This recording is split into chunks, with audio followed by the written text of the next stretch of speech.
Hello everyone, ഇന്ന് നമ്മൾ ചർച്ച ചെയ്യാൻ പോകുന്നത് സ്കൂൾ ടെസ്റ്റിലെ കൺഫ്യൂസിങ് ഫാക്ട്സ്. ഓക്കെ, അന്ത്യ അത്താഴം എന്ന ചിത്രം വരച്ചത് ആര്? Last supper, Leonardo da Vinci. അന്ത്യവിധി എന്ന ചിത്രം വരച്ചത് ആര്? Michelangelo. ഗ്രാമീണ ജീവിതം എന്ന ചിത്രം വരച്ചത് ആര്? അമൃത ഷേർഗിൽ. ഗ്രാമീണ ചെണ്ടക്കാരൻ എന്ന ചിത്രം വരച്ചത് ആര്? നന്ദലാൽ ബോസ്. ഗ്രാമീണ ചെണ്ടക്കാരൻ നന്ദലാൽ ബോസ്. ഗ്രാമീണ ജീവിതം അമൃത ഷെർഗിൽ. അന്ത്യവിധി മൈക്കൽ ആഞ്ചലോ. അന്ത്യ അത്താഴം ലിയനാർഡോ ഡാവിഞ്ചി.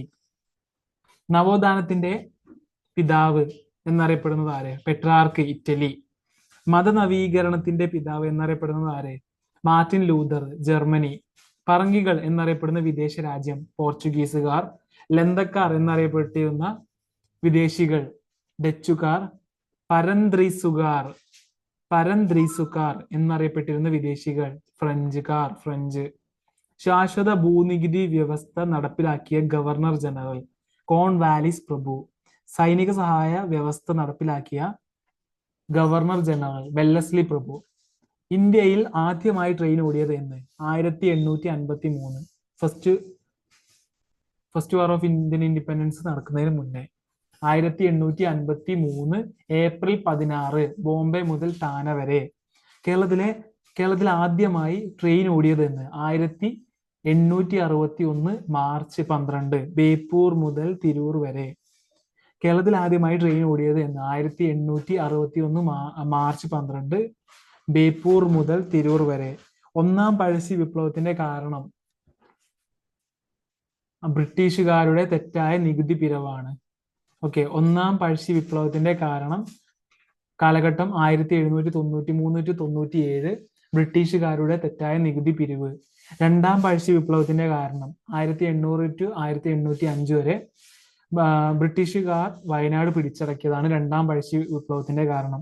പ്രബുദ്ധ ഭാരതം എന്ന പത്രം ആരുടേതാണ്? സ്വാമി വിവേകാനന്ദന്റെയാണ്. പ്രബുദ്ധ കേരളം എന്ന പത്രം ആരുടേതാണ്? ആഗമാനന്ദ സ്വാമികളുടേതാണ്. പ്രബുദ്ധ കേരളം, ആഗമാനന്ദ സ്വാമികൾ.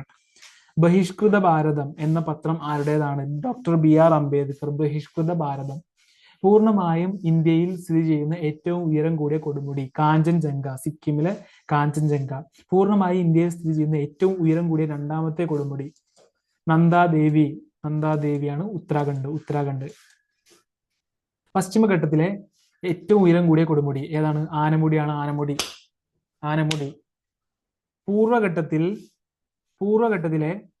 ഏറ്റവും ഉയരം കൂടിയ കൊടുമുടി? ജിൻദാഗാഡ.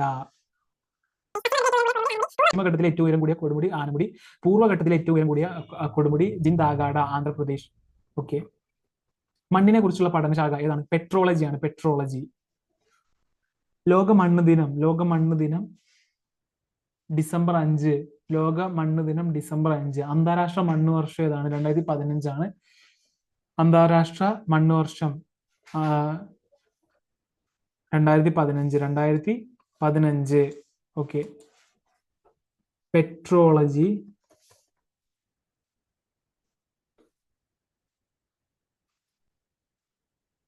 Petrology is the branch of geology that studies rocks, their mineralogy, composition, texture, structure and conditions. Okay. Pedology.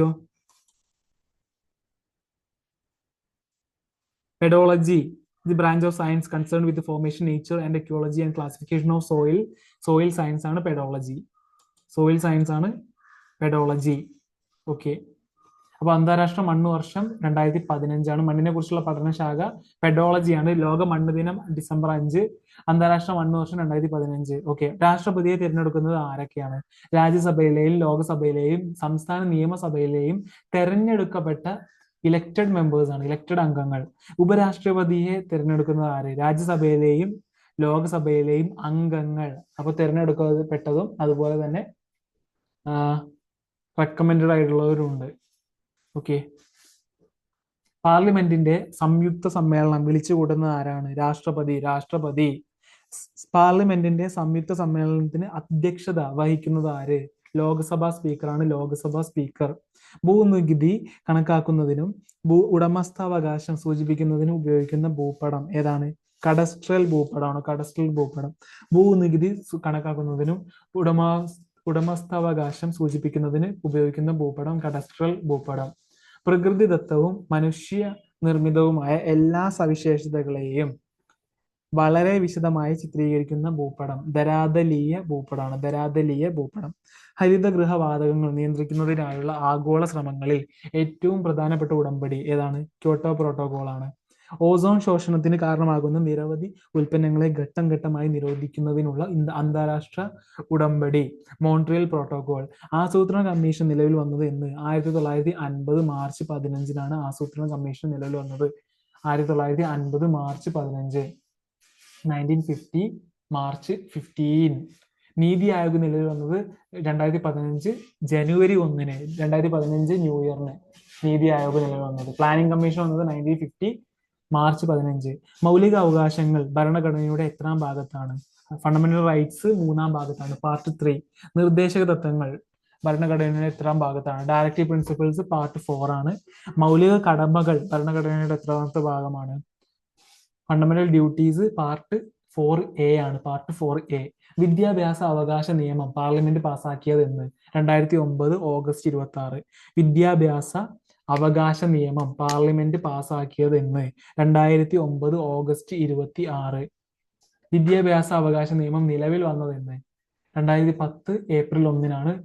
2010 April 1. വിദ്യാഭ്യാസ അവകാശ നിയമം നിലവിൽ വന്നത് 2010 ഏപ്രിൽ 1. April fool. ഇന്ത്യയിൽ ഏറ്റവും കൂടുതൽ ഉൽപ്പാദിപ്പിക്കുന്ന വൈദ്യുതി ഏതാണ്? താപവൈദ്യുതിയാണ്. താപവൈദ്യുതി. ഇന്ത്യയിൽ ഏറ്റവും കൂടുതൽ ഉൽപ്പാദിപ്പിക്കുന്ന വൈദ്യുതി താപവൈദ്യുതിയാണ്. കേരളത്തിൽ ഏറ്റവും കൂടുതൽ ഉൽപ്പാദിപ്പിക്കുന്ന വൈദ്യുതി ജലവൈദ്യുതിയാണ്. തുഫത്തുൽ മുജാഹിദീൻ എന്ന കൃതി എഴുതിയത് ആര്? ഷെയ്ഖ് സൈനുദ്ദീൻ മഖ്ദൂം. തുഫത്തുൽ മുവാഹിദീൻ തുഫത്തുൽ മുവാഹിദീൻ എന്ന കൃതി എഴുതിയത് രാജാറാം മോഹൻ റോയ്. തുഫത്തുൽ മുജാഹിദീൻ Sheikh Zainuddin Makhdoom. Tuhfatul Muwahhidin Rajaram Mohan Roy. Thank you so much for listening me. We'll see you in next video.